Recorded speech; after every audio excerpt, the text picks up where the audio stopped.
loo sameeyaa account cusub ama ID Wanaagsan marka hore application-ka soo furo kadib ka dooro qaybtaas kore ee registration ay ku qoran tahay cagaaran kadib ka dooro qaybtan in one click ay ku qoran tahay ee ugu horeyda kadib haddii aad dalka joogto meeshaas Soomaaliya u daa waxaad sii doorataa qaybta labaad ee shilin Soomaali ay ku qoran tahay waxaad ka doorataa USD dollar kadib qaybta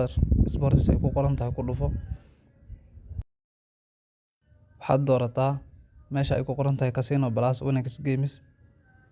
kadib meeshaas hoose accept ay ku qoran tahay ku dhufo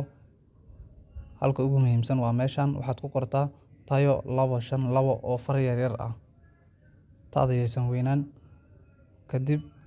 saddexdaas meelood ee aan ku calaameeyay taabo kulligood tig wada saar sida aan hadda u saaray oo kale meeshaas hoose oo tigta ay ku qoran tahay cagaaran kadib sii dooro account-kii ama ID-gii waa ku samaysan yahay sawir ka qaado screenshot ka qaado kadib meeshaas hoose ee next ku qoran tahay taabo marka horena sawir ka qaad ha ilaawin kadib si toos ah waa ku furmay meeshan escape ay ku qoran tahay sii taabo account-kii adigu kugu samaysan yahay waa kan sawirkii aan ka soo qaadan marka u dir sarifka